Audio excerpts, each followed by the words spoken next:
अस्सलाम वालेकुम नाजरीन, आप देख रहे हैं फैज़ान हुसैन यूट्यूब चैनल। मैं हूं फैज़ान हुसैन। तहरीक इंसाफ मरकज़ में हुकूमत क्यों नहीं ले रही?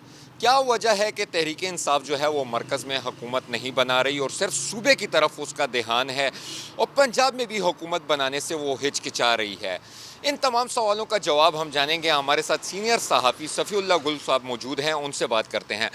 सर, ये बता दीजिए क्यों तहरीक इंसाफ जो है वो मरकज़ में हुकूमत नहीं बनाना चाह रही? क्योंकि ये तो टाइम है, लोग चाहते हैं उनकी हुकूमतें बने और तहरीक इंसाफ पीछे हो रही है। पीपल्स पार्टी जो है वो कहती है हम नून लीग को वोट देंगे वज़ीर आज़म के लिए और फिर हम अपोजिशन बेंचेस पे बैठेंगे। ये क्या माजरा चल रहा है, कुछ थोड़ा सा समझा दें। देखिए, एक तरफ तो ये कि पीटीआई का जो था वो तो पहले से ये नारे लगा रहे थे और वोट भी इसी मतलब एक तो अपना वोट होते हैं और दूसरा ये कि जो अट्रैक्शन जो है वो अट्रैक्शन के लिए जो है वो फिर इसी हवाले से ज़्यादा वो नारे लगा रहे थे कि हमने ना पीटीआई के साथ बैठना है, ना हमने नून लीग के साथ बैठना है। और एक तो वो वजह, दूसरी जो सबसे बड़ी वजह जो समझ आ रही है या वो आ रही है कि अब जो भी हुकूमत बनेगी वो उसने अगला बजट जो है उसने देना है, तो वो budget plus IMF.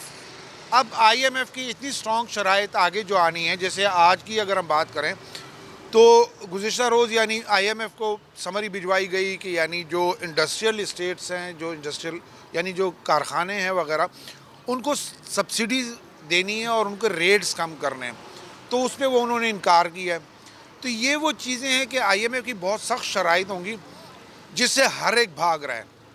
Peoples party भी इसी चीज़ को समझ रही है, तो वो सदारत की तरफ तो जा रहे हैं लेकिन वो पॉलिसी मेकिंग या उससे वो भाग रहे हैं। पीटीआई को भी ये समझ आ रही है कि वो उसने अगर मरकज़ में हुकूमत लेते हैं तो फिर तो जो भी हालात होंगे इनके सर आएंगे। जिस तरह लास्ट टाइम भी हुआ कि पीडीएम जब टेक ओवर पीडीएम ने किया, हुकूमत बनी है, तो उस वक्त वो हालात इतने सख्त थे कि वो सारा कुछ इनके सर पर आ गया है और ये हमने रिजल्ट्स में भी देखा। मतलब महंगाई का तूफान मुल्क में एक आने वाला है। एग्जैक्टली अब जब आईएमएफ की अगले जब उसके लिए ये कंडीशंस जब वो मीट करने की कोशिश करेंगे, तो जो ये बड़ी लोगों को सब्ज बाग दिखाए जा रहे हैं वो कैसे यानी ये वो पूरे कर सकते हैं। वजह यह है कि उन्होंने टैक्सेस भी बढ़ाने, उन्होंने पेट्रोल की फ्यूल के पे भी टैक्सेस बढ़ाने, उन्होंने यूटिलिटी बिल्स जो है जो हर बंदे का, इस वक्त आप ये देख लें कि जो किराए के घर में भी रह रहा है बंदा, वो किराया, घर का किराया या बच्चों की फ़ीस वो अब कम हो गई है, वो बिजली वाला हेड बड़ा हो गया है। तो इसी तरह महंगाई का आप तूफ़ान को देख ले, ऑलरेडी जो है आईएमएफ की कंडीशंस को मीट करने के लिए तो इनको महंगाई और करनी पड़ेगी।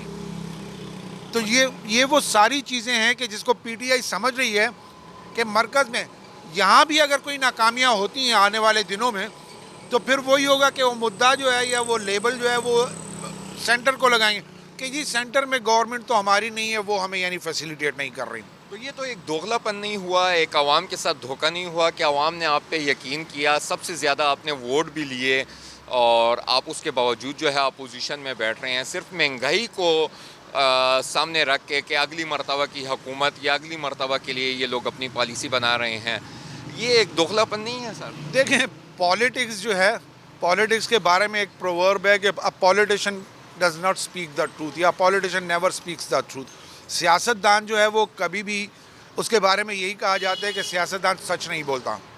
सियासतदान यू टर्न तो इमरान खान के ऊपर लगाया गया, लेकिन यही दो पार्टियां या तीन पार्टियों को आप ले लें, चाहे वो नून लीग है या पीपल्स पार्टी है, बिलावल भुट्टो की तकरीरों को आप उठा कर देख लें, मरीम नवाज़ की तकरीरों को उठा कर देख लें कि पीडीएम की हुकूमत को जैसी ख़त्म हुआ उस वक्त तक तो सारे एक साथ थे, उसके बाद क्या नारे लगे। तो देखें, ये तो पॉलिटिक्स है और गवर्नमेंट अब चाहे वो हम पीटीआई को वो इसी चीज़ को देख रही है कि चलें, इन्होंने दावा किया, इमरान नवाज़ शरीफ ने हुकूमत बनाने का दावा किया था, अब गो के दौड़ में वो निकल गया है शहबाज शरीफ को यानी वो डाल रहे हैं, तो वो अब कह रहे हैं कि चलो इनको करने दो, पता चल जाएगा।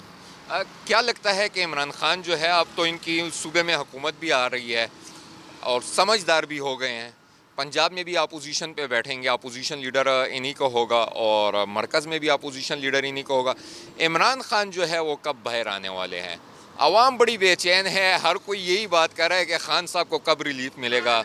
इसके बारे में भी कुछ आवाम को बता दें। देखें, दो चीज़ें दोनों ही, यानी आपने एक तरफ तो ये कि समझदार हो गए, तो एक तरफ तो ये कि वो समझदार हो गए, इसमें कोई शक नहीं कि समझदार हो गए। ज़ाहिर है कि वो कि देखें, यही वो सिचुएशन है एग्जैक्टली जो सिचुएशन इस वक्त यानी मरकज़ में हुकूमत पीटीआई की नहीं है, पंजाब में भी चांसेस थे उनके पास जो नहीं उन्होंने एक्सरसाइज किए, केपी में। अब अगर हम देखें, जब पिछली दफ़ा इमरान खान ने असेंबली से रिज़ाइन दिया था तो रिज़ाइन देने के बजाय अपोजिशन में बैठ सकते थे, केपी की गवर्नमेंट अपने पास रख सकते थे, पंजाब की गवर्नमेंट अपने पास रख सकते थे। अब उनको समझ आ गई है कि वो डिसीजन गलत था, तो अपोजिशन में भी रह कर वो यानी वोकल रह सकते हैं, क्योंकि बड़ी स्ट्रॉन्ग अपोजिशन होगी जबकि एग्जैक्टली मरकज़ की, और वो जो है अपोजिशन स्ट्रॉन्ग होगी। दूसरी तरफ केपी में जो है अपोजिशन कमज़ोर है, तो यहाँ वो खुल के खेल सकते हैं, मरकज़ में टफ टाइम दे सकते हैं। नहीं, खान साहब के कोई बाहर आने के कोई चांसेस लग रहे हैं कि कब तक बाहर आ जाएंगे, और बाहर आएंगे तो वो क्या वो पुरानी सियासत करेंगे चोर चोर वाली, या नहीं उनकी कुछ अंदर रह के कुछ उन्होंने अपने अंदर कोई तब्दीली लाई होगी? देखें, वक्त के साथ साथ इमरान खान में भी बहुत सी चेंजेस आई, बहुत सी पॉलिसीज़ पे उन्होंने रीथिंक किया, रीविज़िट किया। और दूसरा ये जो अकेला जो होता है ना, जब इंसान अकेला होता है तो वो रीथिंकिंग बहुत ज़्यादा होती है उसमें, तो वो रीविज़िट करता है बहुत सी चीज़ों को। अब आने के बाद इमरान खान की पर्सनैलिटी पहले से ज़्यादा डिफरेंट होगी, मैच्योरिटी का ज़्यादा वो उसमें होगा, बहुत सी पॉलिसीज़ हो सकता है कि वो जहाँ तक रिहाई की बात है तो ये बात कही जा रही है कि इतना पॉपुलर वोट जो मिला है पीटीआई को तो वो इमरान खान के नाम पे मिला है। अब इतना पॉपुलर लीडर को अगर हम अंदर रखेंगे तो शायद इश्यूज़ आने वाले वक्तों में बहुत से लोगों के लिए बड़े प्रॉब्लम्स बन जाएंगे, तो उसकी वजह से यही कहा जा रहा है कि इमरान खान को बहुत जल्द जो है वो रिहाई मिल जाएगी। आसिफ अली जरदारी फिर एक मरतबा सदर होंगे? देखें, वही वाली बात है कि जरदारी सबसे बड़ा खिलाड़ी वाली बात है। टेन्योर देख लें, जब आसिफ अली जरदारी सदर था तो वो वाइड टेन्योर है कि जब ताकतवर हलकों के साथ क्लैश नहीं रहा उनका। अपने वज़ीर आज़म उन्होंने कुर्बान किए लेकिन हुकूमत पूरी की, और फिर ये बड़ी मैच्योर उसे था। और पॉलिटिक्स में तो वही है कि यानी जरदारी का जो है वो तो तोड़ जोड़ में जो है वो बादशाह है। बहुत शुक्रिया सर। अच्छा, हमारे साथ जुड़े रहिएगा। अभी ये हमारा पहला सेशन है, हम इसके बाद पीटीआई की सूबे में जो हुकूमत चलेगी, कितना अरसा चलेगी, जब तक चलेगी, हम तो उम्मीद रखते हैं और ख्वाहिश रखते हैं और दुआ भी है कि 5 साल पूरे करें हुकूमत, और जब तक ये हुकूमत चलेगी इनकी जितनी भी परफॉर्मेंस होगी उन सब के बारे में हम आपको साथ साथ आगाह रखेंगे। बहुत शुक्रिया हमारा चैनल देखने के लिए, सब्सक्राइब करना ना भूलिएगा।